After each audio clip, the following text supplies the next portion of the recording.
Mi nombre es Ángeles. He sido curandera por más de 30 años aquí en Perú, y esta es otra colaboración con el canal Diario de Pesadilla. Si te gustan este tipo de historias, suscríbete al canal, déjanos tu like y comenta qué estás haciendo mientras escuchas este relato. Por favor, comenta, porque nuestro alcance no está bueno y si sigue así, podríamos perder el canal.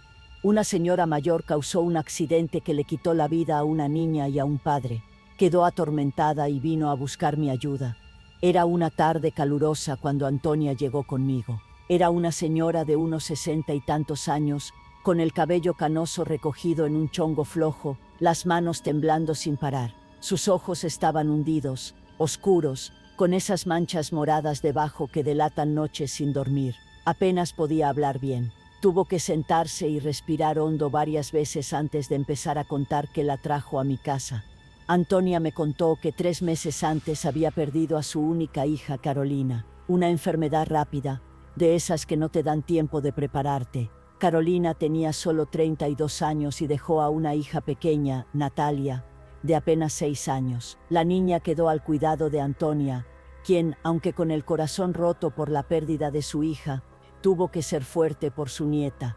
La vida ya había sido bastante cruel con Antonia. Era viuda desde hacía muchos años, crió sola a Carolina, trabajó duro toda su vida. Ahora, en la vejez, cuando pensaba que podría descansar un poco, perder a su hija fue un golpe devastador, pero se aferró a Natalia. La niña era todo lo que le quedaba de su hija amada. Era su razón para seguir levantándose de la cama cada día, aunque la tristeza pesara más que su propio cuerpo.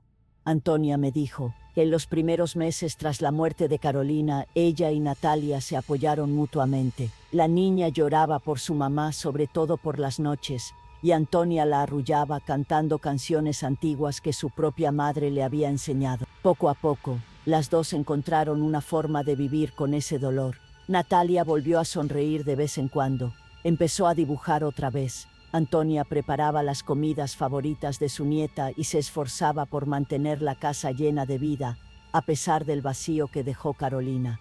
Pero entonces pasó algo terrible que lo cambió todo.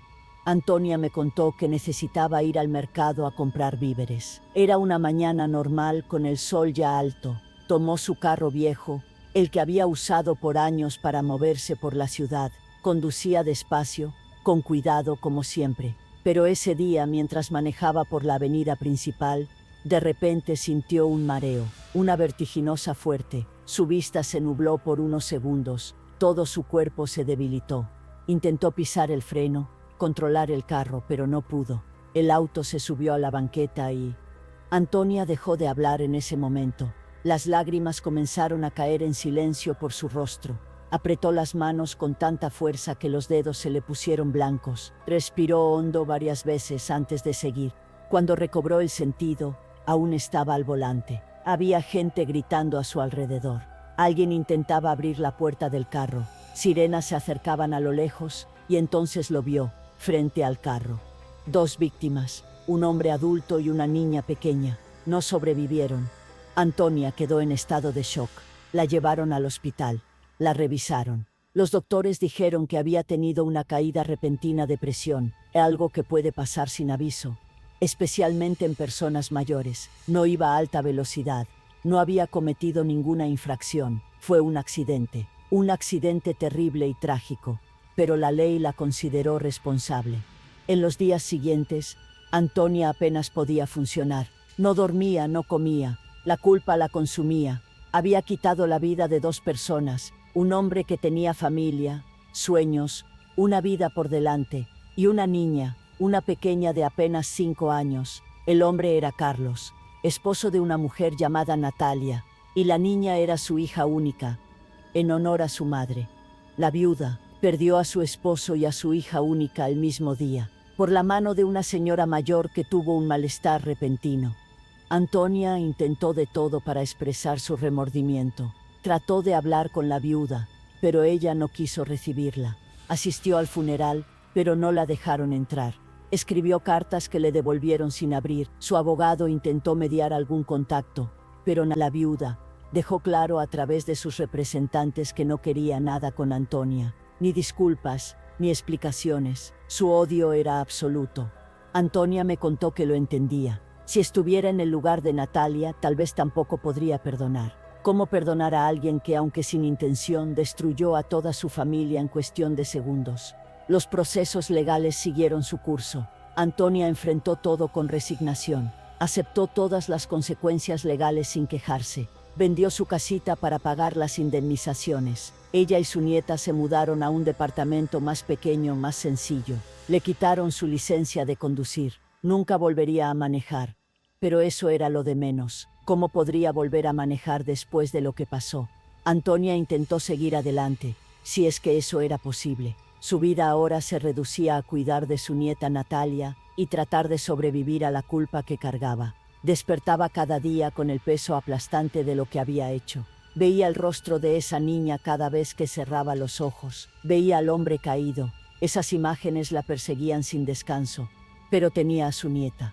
Tenía que ser fuerte por ella. Ya había perdido a su mamá tan pronto, no podía perder también a su abuela, aunque fuera por la depresión y la desesperación. Antonia se obligaba a levantarse, preparar el desayuno, llevar a la niña a la escuela, recogerla, ayudarla con las tareas. Creaba una rutina, una normalidad falsa, mientras por dentro se rompía un poco más cada día.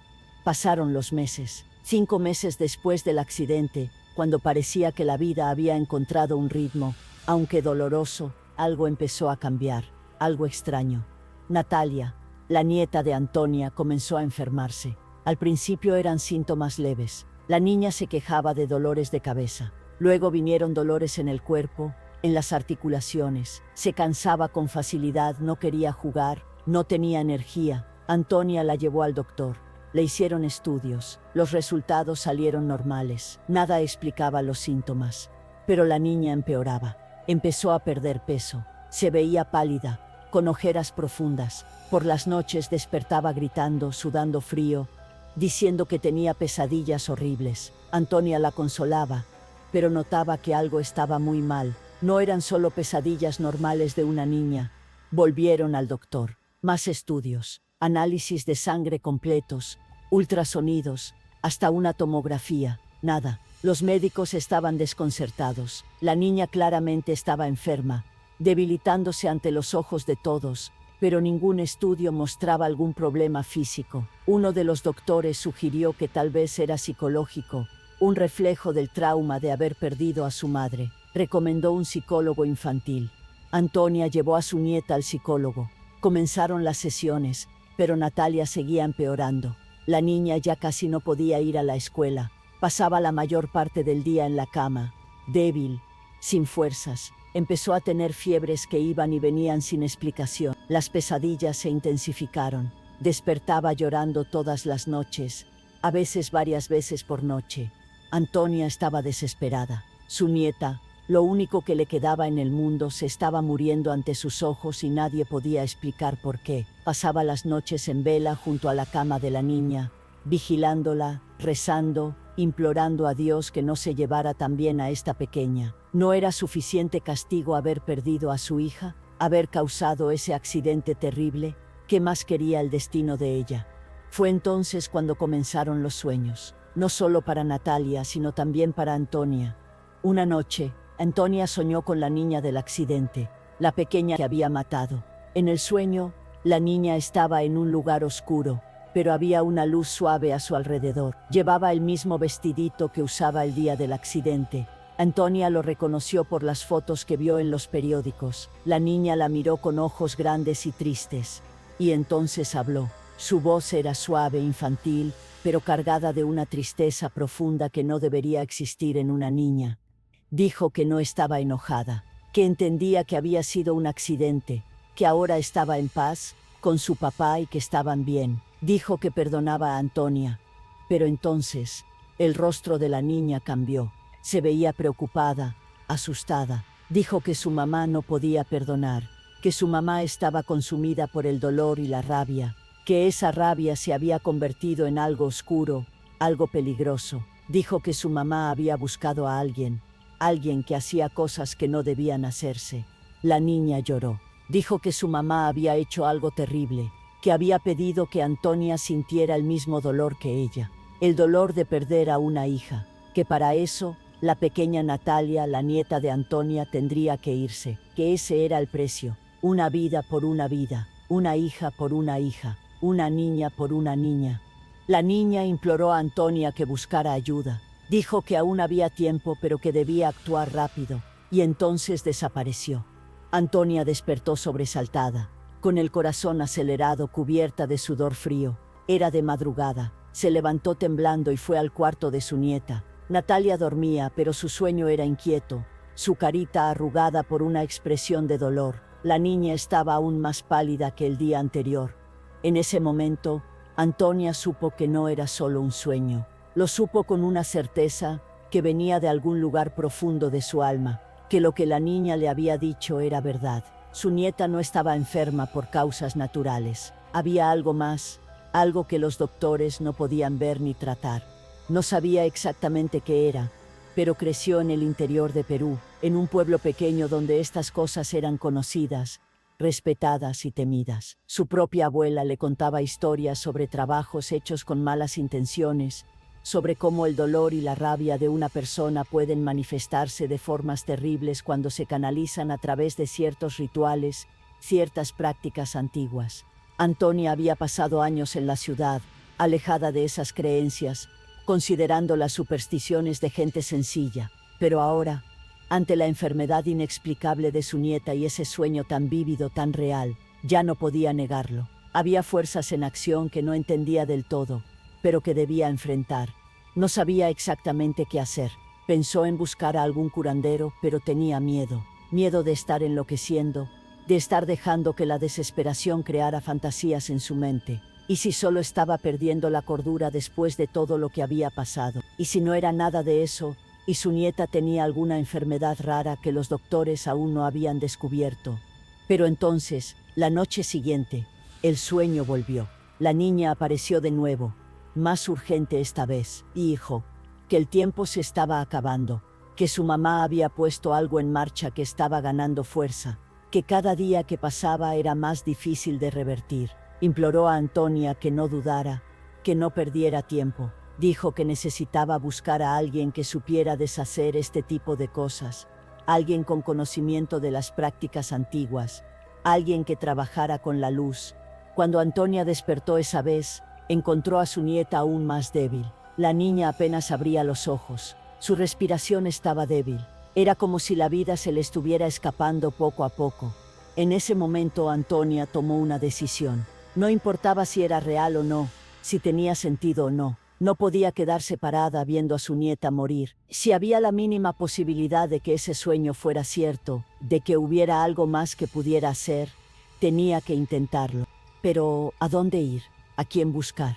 No conocía curanderos, no sabía dónde encontrar ese tipo de ayuda. Estaba desesperada, sin saber qué hacer. Fue entonces cuando pensó en la iglesia. No era muy religiosa, pero había sido criada en la fe católica. Tal vez el padre pudiera ayudar, o al menos orientarla. Al día siguiente, dejó a su nieta al cuidado de una vecina de confianza y fue a la iglesia del barrio. Era una construcción sencilla, pero bien cuidada. Entró con el corazón apretado, sintiéndose perdida y desesperada. El padre no estaba, pero había un pastor evangélico de visita. Estaba allí para una reunión ecuménica, un esfuerzo de unión entre las diferentes congregaciones de la región. Su nombre era Pastor Vicente, un hombre de unos 50 años, alto, con cabello canoso y ojos amables. Cuando el pastor Vicente vio a Antonia entrar en la iglesia, notó de inmediato que cargaba un peso enorme. Había algo en sus ojos, una desesperación profunda mezclada con agotamiento. Se acercó con gentileza y le preguntó si necesitaba ayuda, si quería hablar con alguien. Antonia dudó. ¿Cómo explicar algo tan extraño, tan improbable a un hombre de Dios? Pensaría que estaba loca, pero miró esos ojos bondadosos y sintió que podía confiar. Además, no tenía nada más que perder. Su nieta se estaba muriendo y necesitaba ayuda de donde fuera que viniera. Se sentaron en una de las bancas y Antonia comenzó a contar su historia. Contó sobre la muerte de su hija Carolina 3 meses antes del accidente. Contó sobre ese día terrible cuando tuvo el malestar al volante. sobre el hombre y la niña que perdieron la vida, sobre la culpa devastadora que cargaba desde entonces, sobre cómo había intentado pedir perdón, pero la viuda no quería ni escuchar su nombre. Luego contó sobre la enfermedad misteriosa de su nieta Natalia, los doctores que no encontraban nada, la niña debilitándose día tras día, y finalmente, con la voz temblando, contó sobre los sueños, sobre la niña que aparecía diciendo que la perdonaba, pero que su madre había buscado algo oscuro para vengarse. Esperaba que el pastor Vicente la tratara como si estuviera delirando, que dijera que eran solo pesadillas causadas por el estrés y la culpa, pero no lo hizo. Escuchó todo en silencio, con una expresión seria y atenta. Cuando terminó, se quedó pensativo por un largo momento. Entonces, el pastor Vicente dijo algo que sorprendió a Antonia. Dijo que aunque su fe estaba basada en Cristo y las Escrituras sagradas, no era ingenuo. Había trabajado en muchas comunidades a lo largo de su vida, incluyendo regiones remotas de la sierra peruana. Había visto cosas que no podía explicar completamente con lógica. Había visto el poder de la fe, pero también el poder de la oscuridad cuando las personas se entregaban al odio y al deseo de venganza.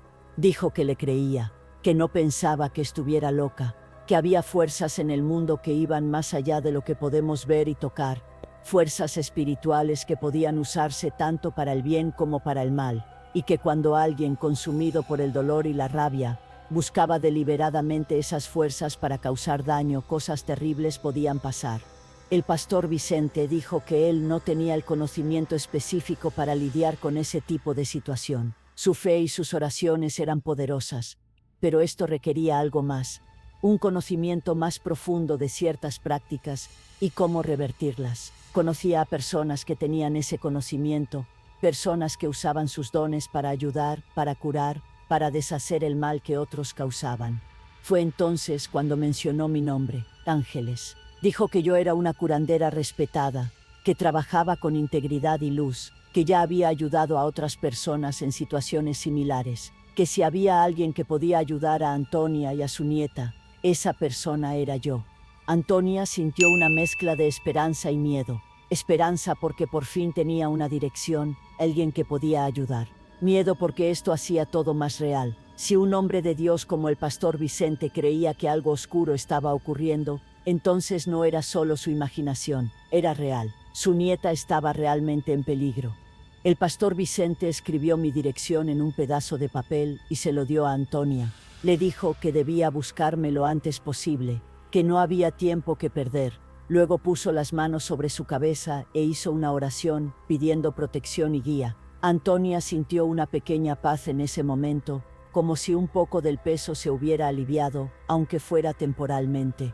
Salió de la iglesia con el papel en las manos y el corazón latiendo fuerte. Al día siguiente, tomó a su nieta en brazos, la envolvió en cobijas porque tenía frío incluso con el calor del día, y tomó un taxi hasta mi casa. Así fue como Antonia llegó conmigo esa tarde. Me contó toda esta historia que acabo de relatar, con lágrimas en los ojos y la voz entrecortada. Su nieta, Natalia, estaba acostada en el sofá de mi sala de consulta, la sala de consulta tan frágil que parecía que podía romperse con el menor toque. Miré a esa niña y sentí un nudo en el corazón. Vi de inmediato que había algo mal más allá de lo físico. Había una sombra a su alrededor, una presencia pesada. Llevo muchos años trabajando con estas cosas. He desarrollado una sensibilidad para notar cuando hay interferencias que van más allá del mundo material. Tomé las manos de Antonia y la miré a los ojos. Le dije que creía en su historia y que iba a hacer todo lo que estuviera en mis manos para ayudar. Pero también fui honesta. Cuando un trabajo se hace con una intención tan fuerte, alimentado por un dolor y una rabia tan profundos, adquiere una fuerza considerable. Deshacer ese tipo de cosas no era sencillo, pero lo iba a intentar. Primero hice una limpieza energética en la niña. Preparé baños con hierbas específicas, hice sahumerios, usé piedras y cristales, recé mucho, invoqué protección y pedí permiso a los espíritus de luz para intervenir. Este proceso tomó varios días. Antonia venía todos los días con su nieta, y poco a poco empecé a ver pequeñas mejoras. La niña tenía un poco más de color en el rostro, podía estar despierta más tiempo, pero sabía que eso era solo paliativo. Mientras el trabajo original siguiera activo, Mientras la fuente de esa energía negativa siguiera enviando su intención de causar daño, la niña no se recuperaría por completo. Era como intentar llenar un balde con agujeros. Podía poner energía buena, protección, cura, pero mientras hubiera ese drenaje, esa fuerza contraria jalando, no sería suficiente. Necesitaba ir a la raíz del problema. Necesitaba de alguna forma neutralizar el trabajo que se había hecho. Y para eso, necesitaba saber más detalles. ¿Quién había hecho el trabajo? ¿Dónde? ¿Cómo? Esas eran preguntas importantes.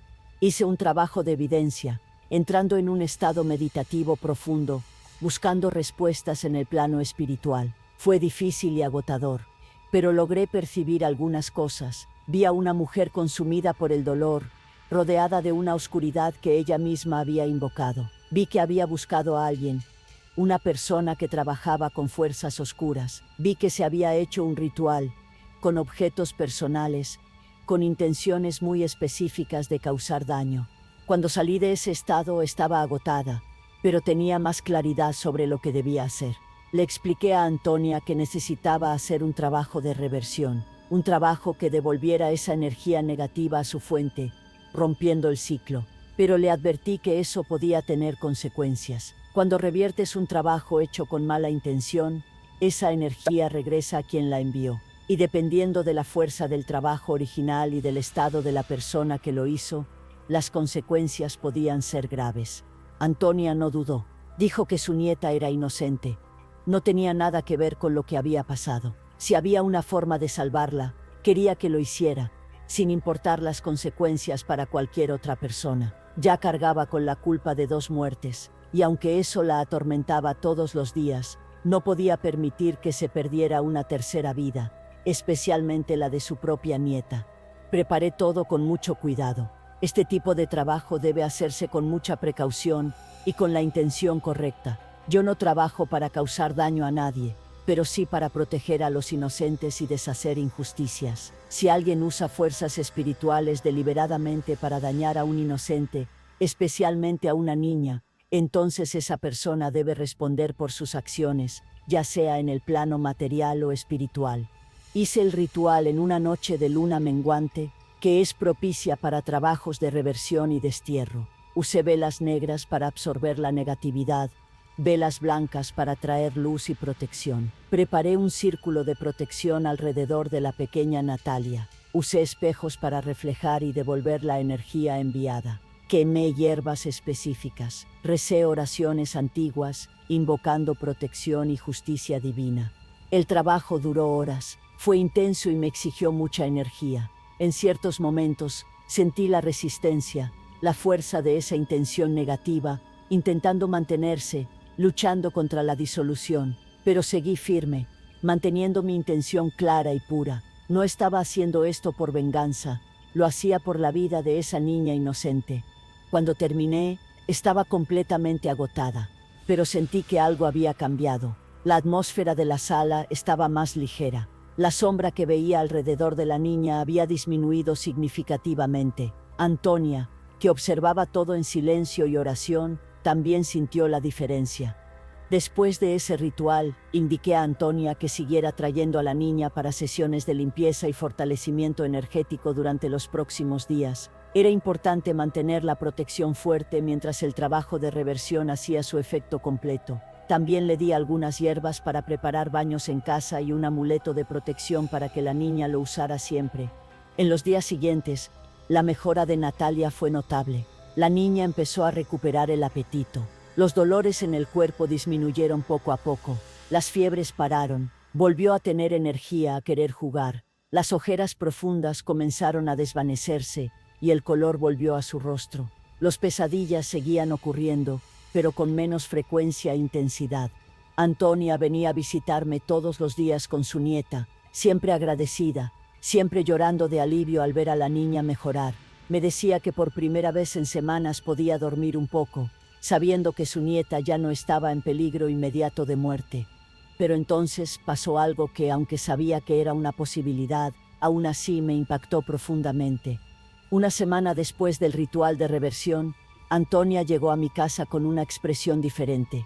Había alivio, pero también un miedo nuevo.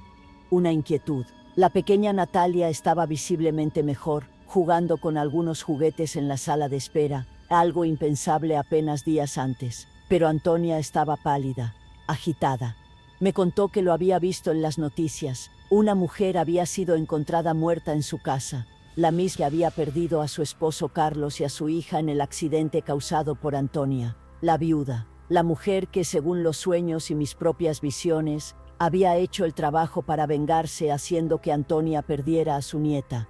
Los detalles en las noticias eran pocos, y decían solo que la muerte estaba siendo investigada, pero que aparentemente no había señales de violencia o intrusión. La mujer fue encontrada por una vecina que extrañaba no verla desde hacía días. Algunos medios mencionaban que había pasado los últimos meses en una depresión profunda tras la pérdida de su familia, y que las autoridades no descartaban ninguna posibilidad. Antonia estaba visiblemente afectada por la noticia. Aunque era la mujer que había intentado dañar a su nieta, aunque había hecho algo tan terrible, Antonia no podía sentir satisfacción ni alivio, solo sentía más peso. Otra muerte conectada a ella, aunque fuera indirectamente. Me preguntó, con lágrimas en los ojos, si había sido por el trabajo que yo había hecho, si de alguna forma ella era responsable de esa muerte. Tomé sus manos, le hablé con toda la honestidad y gentileza que pude. Le expliqué que, cuando hacemos un trabajo de reversión, esencialmente devolvemos una energía que no nos pertenece, que fue enviada con la intención de causar daño. Es como un espejo. Si alguien lanza una piedra contra un espejo, la piedra puede regresar. El espejo no es responsable de la herida. Lo es quien lanzó la piedra. Le dije que cuando alguien juega con fuerzas que no comprende del todo, cuando usa esas fuerzas alimentadas por odio y deseo de venganza, abre puertas que no debería abrir, crea lazos energéticos peligrosos, y cuando esos lazos se cortan o revierten, toda esa energía negativa que la persona envió regresa a ella multiplicada, porque ella misma estaba envuelta en esa oscuridad. Le expliqué que yo no tenía control sobre lo que le pasaría a la persona que hizo el trabajo original. Mi intención era solo proteger a la niña inocente, deshacer la injusticia que se estaba cometiendo. Las consecuencias para quien había iniciado todo no estaban en mis manos, sino en las de fuerzas mayores, de una justicia espiritual que va más allá de nuestra comprensión. Además, le dije algo que era importante que entendiera. Esa mujer había estado consumida por el dolor y el odio durante meses. Había perdido todo lo que amaba en un solo día. Ese tipo de sufrimiento cambia profundamente a una persona. Muchas personas que pasan por pérdidas tan devastadoras encuentran formas destructivas de lidiar con el dolor. Algunas se vuelven contra sí mismas, otras, como ella hizo, se vuelven contra quien consideran responsable. Pero cargar tanto odio, tanto deseo de venganza, es como llevar veneno dentro de ti. Ese veneno te consume por dentro. Cuando ella buscó a alguien para hacer ese trabajo contra la nieta de Antonia, ya estaba en un camino muy oscuro. Ya se había perdido en la oscuridad. El trabajo de reversión pudo haber acelerado algo que, de una forma u otra, ya estaba en curso. Le dije a Antonia que ella no era responsable por la muerte de esa mujer.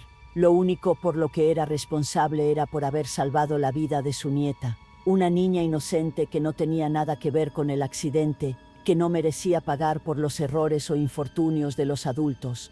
Antonia lloró mucho ese día. Lloró por la mujer que murió. Lloró por el esposo y la hija de ella que ya habían partido. Lloró por toda la tragedia que comenzó ese día fatal en que tuvo el malestar al volante. Lloró por todas las vidas que fueron afectadas, destruidas, transformadas para siempre. Pero también lloró de alivio, porque su nieta estaba viva, estaba mejorando. Tenía una oportunidad de crecer, de tener una vida, de ser feliz, en medio de tanto dolor y pérdida. Había esa chispa de esperanza, esa vida que se preservó. Seguí tratando a la pequeña Natalia por unas semanas más. Se recuperó completamente. Volvió a ser una niña normal, llena de energía y vida. Las pesadillas pararon por completo. No tenía recuerdos conscientes de todo lo que había pasado. Solo recordaba que había estado enferma y ahora estaba mejor. Antonia trajo a la niña a visitarme una última vez, ya no como paciente, sino para agradecerme. La pequeña Natalia me dio un dibujo que había hecho, mostrando un sol brillante, flores de colores y dos figuras tomadas de la mano, ella y su abuela. Eso me conmovió profundamente. Antonia me abrazó y dijo algo que nunca olvidé. Dijo que el trabajo de curanderas como yo era esencial, que había salvado la vida de su nieta, que los doctores, por más competentes y bien intencionados que fueran, no podían ver ni tratar ese tipo de mal, que si no hubiera sido por la recomendación del pastor Vicente y el trabajo que hice, habría perdido también a su nieta, y no lo habría soportado. Después de ese día, se fueron a reconstruir sus vidas. Supe por otros que Antonia eventualmente se mudó a otra ciudad, buscando un nuevo comienzo lejos de todos los recuerdos dolorosos de ese lugar. Espero que hayan encontrado paz. Esta historia se quedó grabada en mí por varias razones. Primero, por la complejidad de la situación. No había villanos claros. Antonia no era una persona mala. Tuvo un accidente causado por un problema de salud. La viuda Natalia no era mala originalmente. Fue destruida por el dolor de perder a toda su familia. Y en medio de todo, había dos niñas inocentes. Una que perdió la vida en el accidente y otra que casi pierde por la venganza. Mi nombre es Remedios y llevo más de 40 años trabajando como curandera aquí en España, en un pequeño pueblo cerca de Sevilla. He visto de todo en esta vida, he ayudado a cientos de personas con males del cuerpo y del alma, pero el caso que voy a contar ahora todavía me aprieta el pecho cuando lo recuerdo. Sin duda, fue el más pesado, el más difícil y el más peligroso de toda mi carrera. Era una mañana fría de noviembre cuando Paula llegó a mi puerta. Había viajado desde Chile especialmente para buscarme. Una conocida mía de Barcelona le había dado mi nombre, diciéndole que yo podría ayudar cuando la medicina ya no sabía qué hacer. Paula era una mujer de unos 35 años, bien vestida, de esas personas que de inmediato se nota que tienen dinero y educación. Pero sus ojos estaban rojos de tanto llorar y había en ellos una desesperación que me tocó profundamente. Entró a mi humilde casa y apenas podía hablar claro. Temblaba entera, con las manos heladas aunque traía un chal grueso. Preparé un té de manzanilla con toronjil para calmar sus nervios y esperé a que se sentara en mi cocina antes de que empezara a contar su historia. La luz que entraba por la ventana pequeña iluminaba su rostro cansado, y noté que esa mujer no había dormido bien desde hacía mucho tiempo. Paula me contó que su mamá, Ana, era una empresaria muy conocida en Chile. Ana había construido un imperio desde cero, una cadena de tiendas de ropa que se extendía por todo el país. Era una mujer fuerte, decidida, de esas que no se dejan vencer por nada. Viuda desde hacía 10 años, había dedicado su vida al trabajo y a su hija única. Paula hablaba de su mamá con admiración y amor, y se notaba cuánto la estaba destrozando por dentro la situación actual. Todo empezó hace como 1 año y medio. Ana conoció a Francisco en una feria de negocios en Santiago. Él era representante de una empresa de telas importadas, un hombre guapo, de unos 48 años, buen hablador y carismático. Vestía trajes caros y tenía ese encanto que conquista a mujeres experimentadas. Empezaron a verse por negocios, pero pronto las juntas de trabajo se convirtieron en cenas románticas. Francisco era atento como pocos hombres que Ana había conocido. Le mandaba flores a su oficina, la llamaba todos los días, planeaba fines de semana en viñedos del valle. Ana, que llevaba años sin permitirse sentir nada más que responsabilidad y trabajo, se vio enamorada como adolescente. Empezó a sonreír más, a arreglarse con más cuidado, a hablar de Francisco con un brillo en los ojos. Paula me dijo que se puso feliz de ver a su mamá así, porque Ana merecía estarlo después de tanto tiempo sola. La relación duró 6 meses intensos. Francisco decía que viajaba mucho por trabajo, lo que explicaba sus ausencias. Nunca llevaba a Ana a su casa, siempre se veían en el departamento de ella o en hoteles cuando viajaban juntos. Ana no sospechaba nada. Era una mujer honesta y directa, que jamás se metería con un hombre casado, así que ni se le pasaba por la cabeza que Francisco pudiera estar mintiéndole. La verdad salió a la luz de la peor manera. Una tarde, Ana estaba en su oficina en el centro de Santiago cuando la secretaria le avisó que una mujer quería hablar con ella urgentemente. Antes de que Ana pudiera responder, la puerta se abrió de golpe y entró Carmen. Era la esposa de Francisco, y estaba fuera de sí. Carmen era una mujer de unos 45 años, claramente alterada y furiosa. Empezó a gritar en medio de la oficina, llamando a Ana rompehogares, interesada, y todo lo que te puedas imaginar. Los empleados se quedaron paralizados. Paula me contó que su mamá se puso blanca como papel cuando entendió qué estaba pasando. Francisco estaba casado. Tenía esposa y 2 hijos adolescentes. Y Ana, sin saberlo, había sido su amante durante todos esos meses. Carmen gritaba que lo sabía todo, que había contratado a un detective, que tenía fotos, que iba a destruir la reputación de Ana. Hasta le dio una cachetada a Ana antes de que los guardias pudieran sacarla de la oficina. Pero antes de irse, Carmen miró a Ana directo los ojos y dijo algo que Paula nunca olvidaría cuando su mamá se lo contó. Carmen dijo que Ana iba a pagar caro por haberle robado a su esposo, que se arrepentiría de haber nacido, que ella sabía cómo hacer que Ana sufriera lo mismo que ella estaba sufriendo. Ana quedó en shock. Mandó a todos los empleados a casa y se quedó sola en la oficina hasta tarde, llorando. Cuando por fin llegó a su casa, le contó todo a Paula. Madre e hija lloraron juntas. Ana se sentía engañada, usada, sucia. Ella, que siempre se había enorgullecido de su honor y rectitud, había sido hecha tonta. Y peor aún, había causado dolor a otra mujer y a una familia sin siquiera saberlo. Al día siguiente, Ana llamó a Francisco. Él intentó explicar, dijo que se iba a separar, que su matrimonio ya estaba acabado desde hacía años, que solo seguía por los hijos. Todas esas excusas que usan los hombres casados. Pero Ana no quiso escuchar.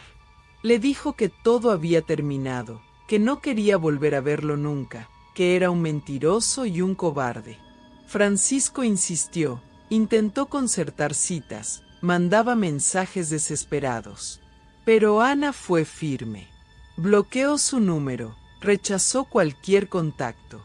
Las primeras semanas después de la ruptura fueron difíciles, pero Ana parecía estar recuperándose. Se metió en el trabajo aún más que antes, como si quisiera olvidar todo lo que había pasado. Paula pensó que era la forma de su mamá de lidiar con el dolor y la vergüenza. Pero entonces las cosas empezaron a cambiar de una manera que nadie esperaba. 2 meses después de la ruptura, Ana empezó a adelgazar. Al principio, Paula no le dio mucha importancia. Pensó que era el estrés, la tristeza, tal vez su mamá no estaba comiendo bien. Pero el adelgazamiento no paraba. En 3 semanas, Ana perdió 8 kilos. Su piel se puso pálida, con un tono medio grisáceo que asustaba a quien la veía. Empezó a tener ojeras profundas, como si no hubiera dormido en días, aunque pasara 10 horas en la cama. Paula insistió en que su mamá fuera al médico. Ana fue a un doctor general, que pidió un montón de análisis. Exámenes de sangre, de tiroides, de hígado, de riñones. Hicieron ultrasonidos, tomografías, resonancias magnéticas.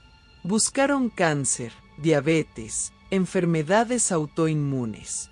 Pero todos los resultados salían normales. Completamente normales. Los médicos no entendían. Ana estaba claramente enferma, desvaneciéndose ante los ojos de todos, pero ningún examen mostraba ningún problema. Entonces empezó la caída del cabello. Ana siempre había tenido un cabello grueso y abundante, su orgullo.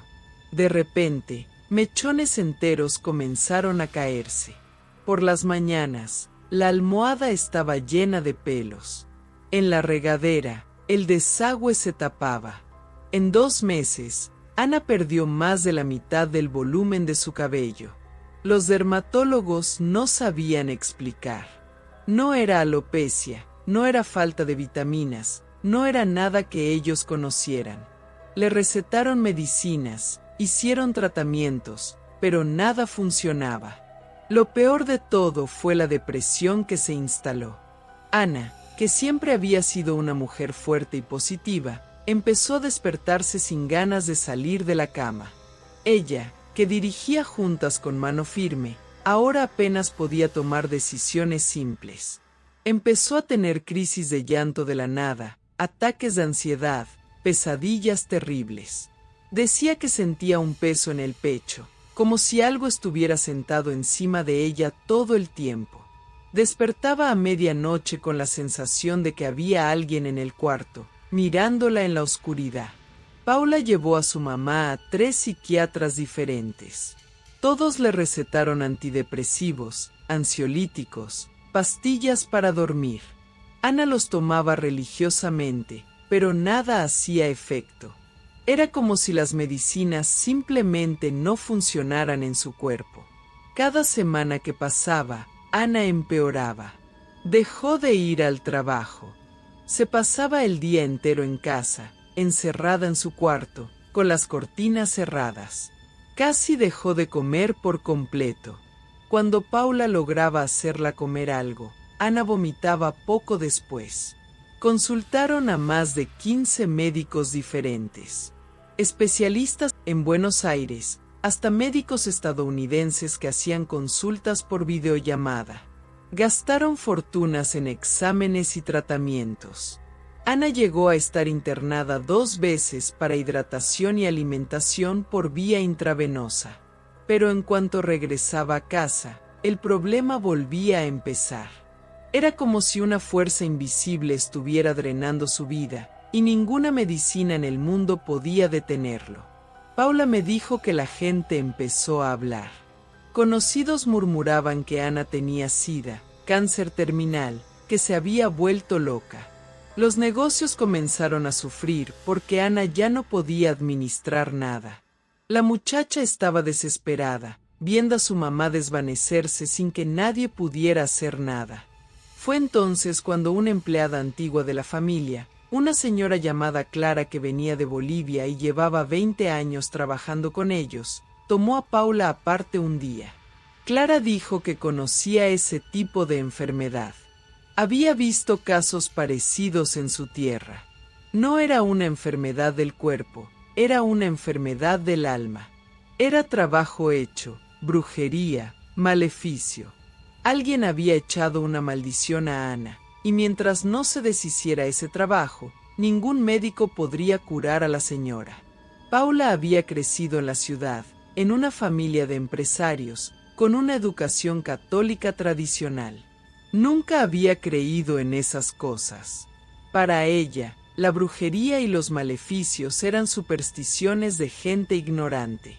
Pero a estas alturas, después de 9 meses viendo a su mamá desvanecerse sin que ningún médico pudiera ayudar, Paula estaba dispuesta a intentar cualquier cosa. Estaba perdiendo a su mamá y se sentía completamente impotente. Clara contó que tenía una prima en Barcelona que conocía a una curandera muy poderosa en España, una mujer que resolvía casos que parecían imposibles. Esa era yo, Doña Remedios.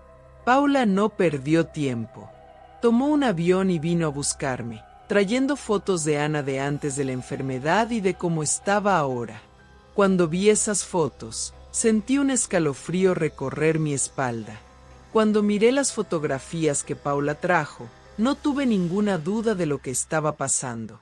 La diferencia entre el antes y el después era brutal. En la foto antigua, Ana era una mujer hermosa, vibrante, con ojos llenos de vida y una sonrisa segura. En la foto reciente, tomada apenas 2 semanas antes, parecía un fantasma. Los ojos hundidos, la piel estirada en el rostro por la extrema delgadez, el cabello ralo. Pero lo que más me llamó la atención fue algo que Paula ni siquiera había notado. Había una sombra detrás de Ana en la foto reciente, una sombra que no debería estar ahí, porque la foto se había tomado de día, con el sol de frente. Le pedí a Paula que me contara todo con lujo de detalle. Me habló de Carmen, la esposa de Francisco, y de esa escena terrible en la oficina. Sobre todo, me llamó la atención lo que Carmen había dicho antes de irse. Esa amenaza no era vacía. Carmen había jurado que Ana pagaría caro, y había cumplido su promesa. Lo que Ana estaba sufriendo no era una enfermedad natural. Era un trabajo pesado de magia negra, una amarración hecha con odio y deseo de venganza. Le expliqué a Paula que este tipo de trabajos son de los más peligrosos que existen. Cuando una mujer herida en su orgullo y en su matrimonio decide vengarse, busca a los brujos más poderosos y paga cualquier precio para destruir a su rival. Carmen claramente había ido hasta las últimas consecuencias. El trabajo que le habían hecho a Ana tenía varias capas. No solo era para enfermarla, era para destruirla por completo. Querían quitarle su belleza, su salud, su fuerza mental, sus ganas de vivir. Era un trabajo de muerte lenta. Paula se puso pálida cuando le expliqué esto. Me preguntó si había salvación, si era posible revertir lo que le habían hecho. La miré a los ojos y le dije la verdad. Sí era posible, pero no sería fácil. Sería una batalla espiritual difícil y peligrosa. Tendría que viajar a Chile, porque este tipo de trabajo requiere estar en el mismo lugar donde vive la persona afectada. Además, necesitaría objetos personales de Ana y hacer trabajos durante varias noches seguidas. Paula dijo que pagaría lo que fuera necesario, que haría lo que fuera. El desespero en sus ojos era real. Preparé mi viaje.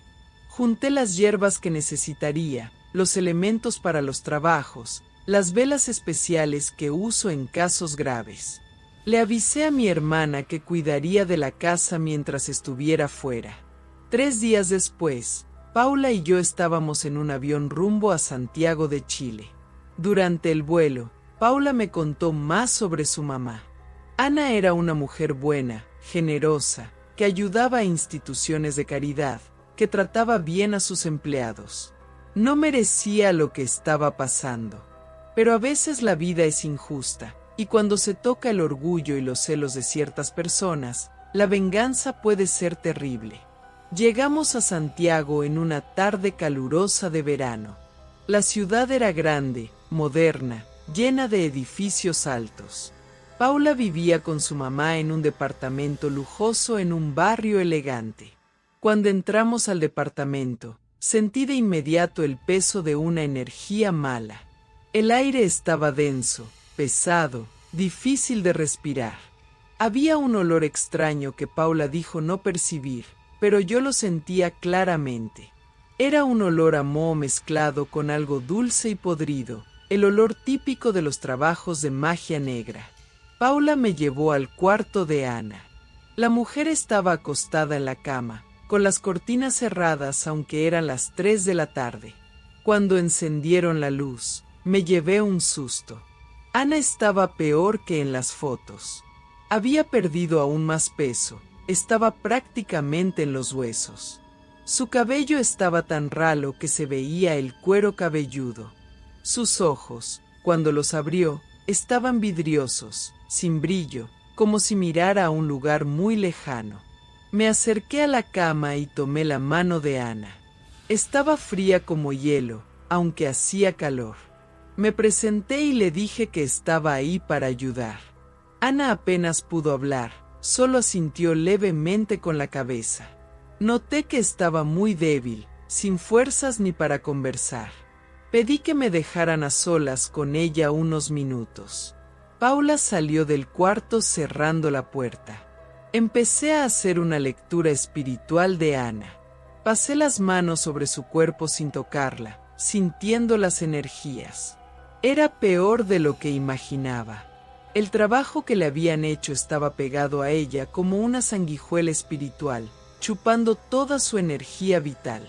Vi que habían usado cabello de Ana en el trabajo, probablemente conseguido por Francisco sin que ella lo supiera. También habían usado tierra de panteón, huesos molidos, sangre de animales sacrificados. Era un trabajo sucio, pesado, hecho para matar de verdad. Además, le habían puesto entidades negativas para que la acompañaran. Eran como sombras espirituales que la seguían todo el tiempo, alimentándose de su energía y causando las pesadillas y la sensación de presencia que sentía. Por eso las medicinas no funcionaban. No era una depresión química del cerebro, era una opresión espiritual constante que ningún antidepresivo podía curar. Salí del cuarto y le expliqué todo a Paula. Le dije que tendríamos que empezar el trabajo esa misma noche. Le pedí que consiguiera algunas cosas para mí. Necesitaba velas blancas, sal gruesa, mucha sal gruesa, alcohol de cereales, hierbas específicas que había traído conmigo, flores blancas frescas y agua de manantial. Paula anotó todo y salió corriendo a comprar. Mientras tanto, le pedí a Clara, la empleada, que me ayudara a preparar la casa. Clara fue clave en esos días. Ella entendía del tema, tenía fe y estaba dispuesta a ayudar. Juntas, empezamos a limpiar energéticamente todo el departamento. Hicimos sahumerios con ruda, romero y guiné en todos los cuartos. Esparcimos sal gruesa en las esquinas. Abrimos todas las ventanas para dejar entrar luz y aire fresco. La casa necesitaba purificarse antes de empezar el trabajo pesado con Ana.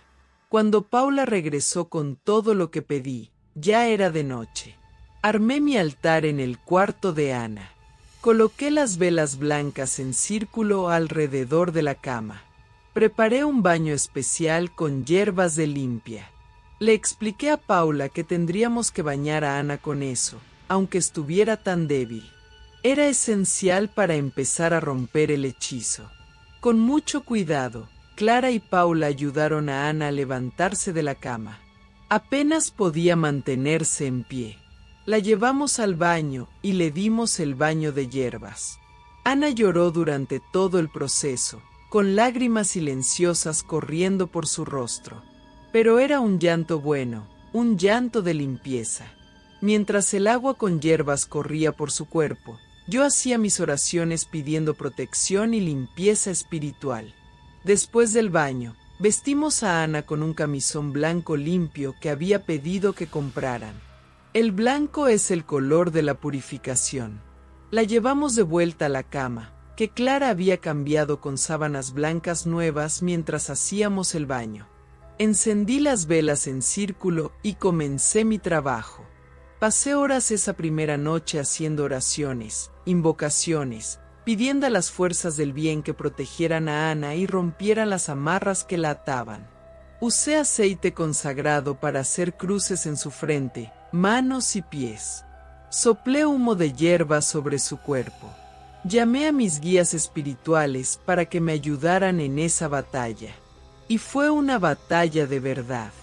Hacia la medianoche, las velas comenzaron a parpadear como si hubiera viento, pero no lo había. La temperatura del cuarto bajó de repente. Paula, que estaba en una esquina del cuarto observando, empezó a sentir mucho miedo. Le dije que no se asustara, que era normal, que las fuerzas negativas estaban siendo enfrentadas y no se irían sin pelear. Ana empezó a moverse en la cama, agitada. Sudaba frío y gemía. En un momento, abrió los ojos y por un instante no parecían sus ojos. Había algo ahí mirándome a través de ella, algo furioso y maligno. Pero seguí firme con mis oraciones, no mostré miedo. El miedo es alimento para esas fuerzas. Arrojé agua con sal hacia Ana mientras seguía invocando protección. La lucha duró hasta casi las 4 de la mañana. Finalmente, Ana se relajó y cayó en un sueño profundo. Era la primera vez en meses que dormía de verdad. Las velas dejaron de parpadear.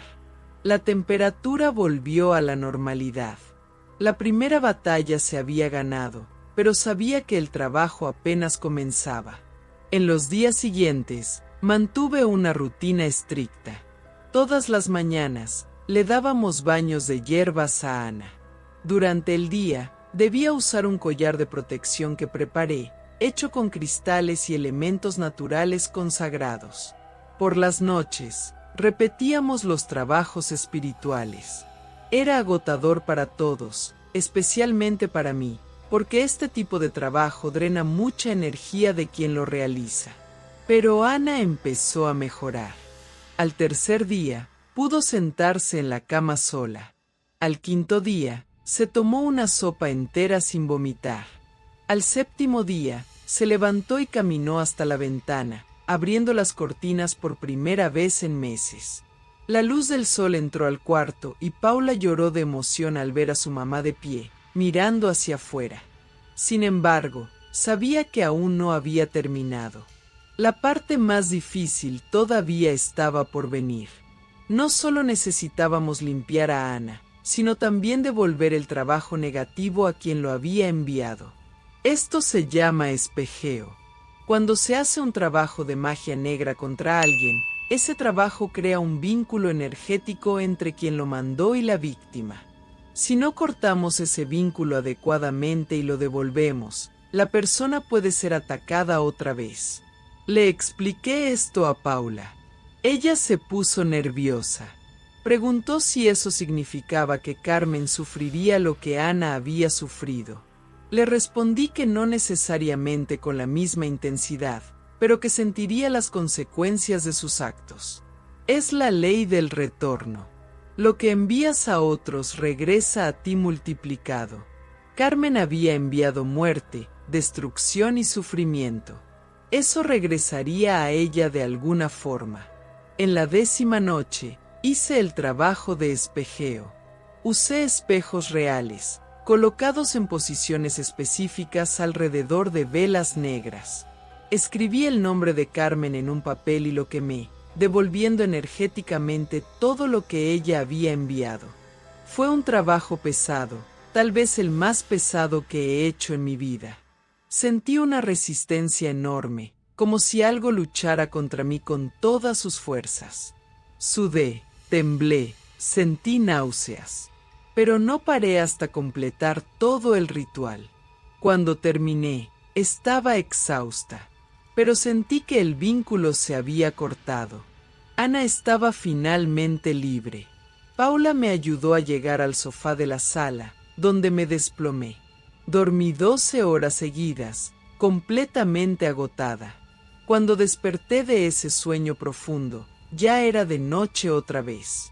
Clara estaba sentada en una silla a mi lado, vigilando. Me trajo un té fuerte y algo de comer. Necesitaba recuperar fuerzas, porque aún había trabajo por hacer. Pregunté por Ana y Clara me dijo que estaba bien, que había pasado el día entero despierta. Había comido 3 comidas completas y hasta se había bañado sola. Eran señales muy buenas. Fui al cuarto de Ana y la encontré sentada en un sillón cerca de la ventana, mirando las luces de la ciudad. Cuando me vio, sonrió. Era una sonrisa débil aún, pero era una sonrisa verdadera. Me agradeció con lágrimas en los ojos. Dijo que por primera vez en casi un año sentía que estaba realmente viva, que la oscuridad que la asfixiaba por fin había salido de ella. Me senté a su lado y tomé su mano. Todavía estaba fría, pero ya no helada como antes. Le expliqué a Ana que lo peor ya había pasado, pero que necesitaría seguir con baños de protección y usar el collar consagrado por al menos 3 meses. También le di instrucciones sobre cómo mantener la casa limpia energéticamente. Tendría que quemar romero y ruda una vez por semana, esparcir sal gruesa en las esquinas, mantener flores blancas frescas por la casa. Eran cuidados simples pero esenciales para evitar que las energías negativas volvieran. En los días siguientes, seguí de cerca la recuperación de Ana. Poco a poco fue ganando peso, su rostro recuperaba color, sus ojos volvían a brillar. El cabello dejó de caerse, y aunque aún estaba muy ralo, se veían pequeños vellos nuevos creciendo. Lo más importante era que la depresión se había ido por completo. Ana volvió a tener ganas de vivir, de hacer planes, de sonreír. Era como si le hubieran devuelto el alma. 2 semanas después de mi llegada, Ana ya estaba lo suficientemente fuerte para salir de casa. Fuimos juntas a una misa de agradecimiento. Ana siempre había sido católica y quería darle gracias a Dios por haber sobrevivido. En la iglesia, encendí velas e hice mis propias oraciones. Siempre agradezco a las fuerzas superiores cuando un trabajo difícil sale bien. Sin esa protección divina, no podría hacer lo que hago. Fue por esos días que supimos que había pasado con Carmen. Paula tenía una amiga en común con la familia de Francisco, y las noticias llegaron. 3 días después de que hice el espejeo, Carmen había tenido un accidente de carro. No fue mortal, pero se rompió la pierna en 3 partes y tuvo heridas en la cara. Estuvo internada 1 semana. Cuando salió del hospital, empezó a tener problemas de salud. Dolores de cabeza terribles, insomnio, pérdida de apetito. Los mismos síntomas que Ana había tenido, pero menos intensos. Paula me lo contó medio asustada, preguntando si había sido por el trabajo que hice. Le expliqué que sí, era consecuencia del espejeo, pero que Carmen se lo había buscado sola. Cuando usas magia negra para destruir a alguien, abres una puerta para que el mal entre en tu propia vida. Yo solo devolví lo que era suyo. Lo que Carmen estaba pasando era el resultado de sus propias acciones. Era la justicia espiritual manifestándose. Me quedé en Chile 2 semanas más, supervisando la recuperación completa de Ana. Ella ya estaba volviendo al trabajo, poco a poco, unas horas al día. Los empleados estaban felices de ver a la jefa de regreso. Los negocios, que habían sufrido durante su enfermedad, también comenzaron a recuperarse. Era como si la vida de Ana estuviera volviendo a su curso. Durante ese tiempo, tuve varias charlas profundas con Ana. Me contó que toda esa experiencia, por más terrible que había sido, le había enseñado muchas cosas. Había aprendido a ser más cautelosa con las personas, a no abrirse tan fácilmente, a confiar más en sus instintos. También había aprendido que hay fuerzas en este mundo que van más allá de lo que vemos, y que es importante mantenerse protegida espiritualmente. Ana me preguntó por Francisco. Quería saber si él sabía lo que su esposa había hecho. Le respondí que probablemente no, que hombres como él normalmente no saben hasta dónde puede llegar el celo de sus esposas. Francisco seguía casado con Carmen, por lo que sabíamos. Ana dijo que ya no sentía nada por él, ni enojo ni rencor. La enfermedad había quemado todos esos sentimientos. Solo quería seguir adelante y olvidar que él había existido. Antes de regresar a España, le di instrucciones finales a Ana y a Paula. Les enseñé oraciones de protección que debían hacer todos los días. Dejé paquetes de hierbas e instrucciones para hacer baños de limpieza energética cuando sintiera necesidad. Le di a Ana un cristal de protección consagrado que debía llevar siempre consigo. Y dejé claro que podían llamarme en cualquier momento si algo extraño volvía a pasar. Paula me acompañó al aeropuerto. Lloró al abrazarme, agradeciéndome por haber salvado la vida de su mamá. Dijo que nunca olvidaría lo que hice y que estaría eternamente agradecida. Le dije que solo había sido un instrumento de las fuerzas del bien, que quien realmente había salvado a Ana fue Dios y los espíritus de luz. Pero en el fondo, sentí un orgullo enorme por haber ganado esa batalla espiritual. Regresé a mi casa en España cansada pero satisfecha. Durante las semanas siguientes, me recuperé física y espiritualmente del desgaste que ese trabajo me había causado. Hacer este tipo de limpiezas espirituales pesadas cobra un precio. Adelgacé 3 kilos, tuve pesadillas unos días, me sentí débil. Pero poco a poco, con descanso y mis propias oraciones de protección, volví a la normalidad. Paula me hablaba cada semana para darme noticias de su mamá. Ana seguía mejorando. En 3 meses, ya había recuperado casi todo el peso que había perdido. El cabello le estaba creciendo de nuevo, no tan abundante como antes, pero creciendo. Estaba trabajando normalmente, dirigiendo sus empresas con la misma firmeza de antes. Era como si hubiera resucitado. 6 meses después, Paula me llamó con una noticia que me puso muy feliz. Ana había conocido a un hombre. Se llamaba Manuel y era abogado, viudo como ella, un hombre honesto y de buena índole. Se habían conocido en un evento de caridad y empezaron a platicar. Manuel sabía de la enfermedad que Ana había tenido, pero claro, no sabía las verdaderas causas. Pensaba que había sido algo raro que los médicos finalmente lograron curar. Ana decidió mantener en secreto lo que realmente pasó, compartiéndolo solo con Paula y Clara. La relación entre Ana y Manuel fue creciendo poco a poco. Él era paciente, cariñoso, respetaba los tiempos de Ana. No tenía prisa, no la presionaba. Era justo el tipo de hombre que Ana necesitaba después de todo lo que había pasado. Manuel estaba divorciado desde hacía muchos años. Tenía 2 hijos ya adultos y bien encaminados.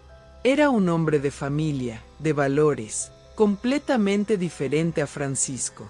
Un año después de mi viaje a Chile, Paula me mandó una foto por celular. Era Ana y Manuel en el día de su boda. Ana estaba hermosa, radiante, con un vestido elegante color champán. Había recuperado por completo su belleza, el cabello estaba bonito otra vez, los ojos le brillaban de felicidad. Manuel a su lado sonreía orgulloso, tomando la mano de su nueva esposa. Cuando vi esa foto, mis ojos se llenaron de lágrimas de alegría. Era la prueba de que el bien siempre vence al final. Paula me contó que la boda fue pequeña, solo con familia y amigos cercanos. Ana no quiso algo grande. Quería algo íntimo y significativo. Dijeron sus votos en una capilla antigua, y la fiesta fue en un restaurante coqueto. Clara estaba ahí, testigo de toda la transformación de Ana. Paula dijo que en varios momentos durante la fiesta, Ana miraba a su alrededor con lágrimas en los ojos, como si no creyera que estaba realmente ahí, viva, sana y feliz. Ana y Manuel se fueron a vivir juntos a una casa nueva que compraron. Era un comienzo desde cero. Ana decidió bajar el ritmo en el trabajo, delegó más responsabilidades, empezó a valorar más los momentos de ocio y familia. La experiencia por la que pasó le cambió las prioridades. Ya no quería vivir solo para el trabajo. Quería disfrutar la segunda oportunidad que la vida le había dado. 2 años después de mi trabajo, Paula vino a visitarme a España. Trajo regalos, fotos, noticias. Ana estaba embarazada. A los 52 años, iba a ser mamá otra vez. Los médicos decían que era un milagro, que después de todo lo que su cuerpo había pasado, quedar embarazada naturalmente a esa edad era extraordinario. Pero yo no lo vi tan sorprendente. Cuando la vida se le devuelve a alguien como se le devolvió a Ana, todo es posible. Era como si el universo estuviera compensando todo el sufrimiento que ella había pasado. Paula me dijo que Ana quería que yo fuera la madrina espiritual del bebé. Acepté honrada. Ese niño sería una bendición, un símbolo de la victoria de la luz sobre la oscuridad. Meses después, me llegó la noticia del nacimiento. Era una niña, a la que llamaron Clara, en honor a la empleada que había sido clave en toda esta historia. La pequeña Clara nació sana, fuerte, perfecta. En cuanto a Carmen y Francisco, supe por Paula que su matrimonio no resistió. Carmen nunca se recuperó del todo de los problemas de salud que empezaron después del espejeo. Siguió teniendo dolores crónicos, problemas de ansiedad, insomnio. Francisco terminó pidiéndole el divorcio 2 años después de todo lo que pasó. Se casó con otra mujer, más joven, y Carmen se quedó sola.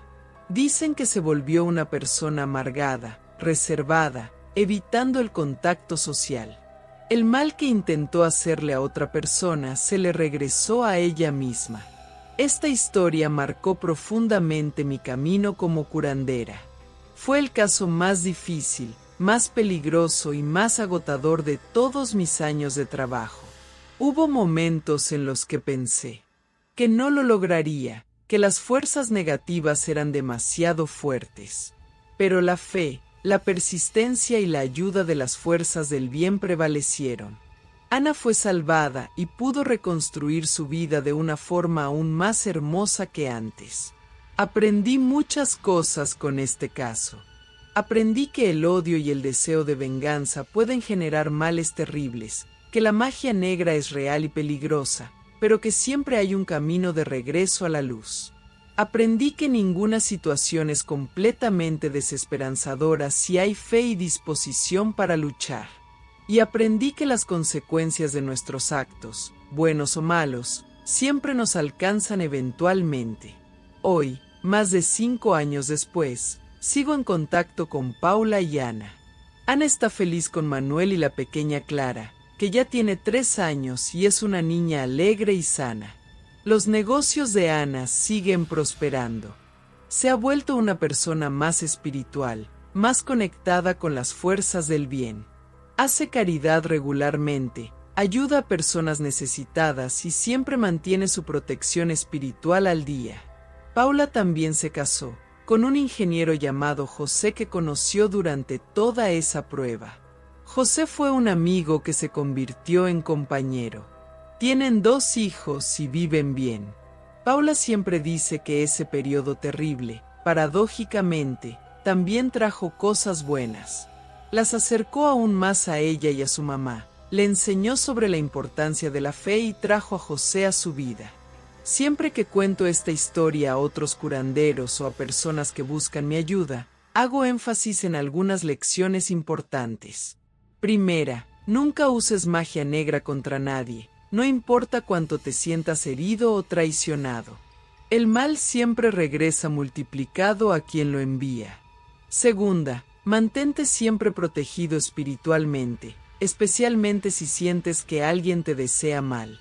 Tercera, nunca subestimes el poder de las fuerzas espirituales, tanto para el bien como para el mal. También aprendí que el amor verdadero, cuando llega en el momento justo, cura todas las heridas. Ana encontró en Manuel la paz y la felicidad que merecía. Y eso solo fue posible porque sobrevivió a esa prueba terrible. A veces, la vida nos pone en situaciones extremas para prepararnos para algo mejor que está por venir. Cuando miro hacia atrás y veo todo el camino recorrido en ese caso, siento gratitud por haber podido ayudar. Sé que no fue mi poder personal el que salvó a Ana, sino la gracia divina actuando a través de mí. Soy solo un instrumento. Pero me alegra haber sido elegida para ser ese instrumento en ese momento crucial. Este caso también me enseñó humildad. Por más experiencia que tenga, por más años de trabajo, siempre hay situaciones que me desafían, que me llevan al límite. Y es en esos momentos cuando me doy cuenta de cuánto dependemos de fuerzas mayores a nosotros mismos. Sola, no lo habría logrado.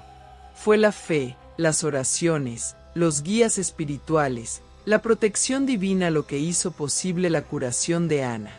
Hasta hoy, cuando miro la foto de la boda de Ana y Manuel que tengo enmarcada en mi sala, recuerdo todo. Recuerdo la desesperación en los ojos de Paula cuando llegó a mi puerta. Recuerdo la primera vez que vi a Ana, prácticamente un cadáver viviente. Recuerdo las noches de batalla espiritual, el cansancio, el miedo. Y recuerdo la alegría de ver a Ana renaciendo poco a poco, volviendo a la vida. Este caso confirmó el propósito de mi trabajo. No lo hago por el dinero, aunque necesito vivir como todos. Lo hago porque creo que tengo un don que debe usarse para ayudar a las personas. Cada vida que logro salvar, cada familia que consigo reunir de nuevo, cada persona que saco de la oscuridad y llevo a la luz, todo eso le da sentido a mi existencia. Ana me envió una carta recientemente, escrita a mano, algo raro hoy en día. En ella, me agradecía otra vez y decía que nunca podría pagarme lo que hice por ella. Decía que no solo había salvado su vida, sino también la de su hija Paula, porque la muchacha estaba enfermando de ver a su mamá en ese estado. Decía que yo había permitido que conociera el verdadero amor con Manuel, que fuera madre otra vez, que viviera para ver crecer a sus nietos. Terminaba la carta diciendo que rezaba por mí todas las noches, pidiéndole a Dios que siempre me protegiera y me diera fuerzas para seguir ayudando a otros. Esa carta está guardada conmigo, junto con otros recuerdos de este caso. Son testimonios de que el trabajo que hago es real e importante. En momentos de duda o cansancio, leo esas palabras y recuerdo por qué hago lo que hago. El caso de Ana fue, sin duda, el más pesado de todos mis años como curandera, pero también fue el más gratificante. Fue la prueba de que no importa cuán oscura sea la noche, siempre hay esperanza de un nuevo amanecer. Fue la confirmación de que el amor y la luz siempre vencen al final, incluso cuando todo parece perdido. Y cuando Paula me llamó el mes pasado para contarme que Ana está esperando otro bebé, a los 57 años, otro milagro médico según los doctores, solo sonreí.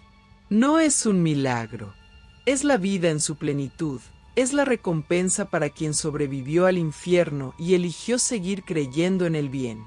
Es la prueba de que vale la pena luchar, vale la pena tener fe, vale la pena nunca rendirse. Esta es la historia que yo, Doña Remedios, curandera desde hace más de 40 años, llevo en el corazón como el caso más difícil y más hermoso de mi vida. Y mientras tenga fuerzas, seguiré haciendo mi trabajo, ayudando a quienes lo necesitan, luchando contra las fuerzas de la oscuridad y trayendo luz donde hay tinieblas. Porque ese es mi propósito, mi llamado, mi misión en esta vida. ¿Te gustaron los relatos? No te vayas, dejaré nuevos relatos como este en tu pantalla al final. Solo haz clic. Y no olvides suscribirte al canal, dejar tu like y comentar qué te pareció la historia de hoy.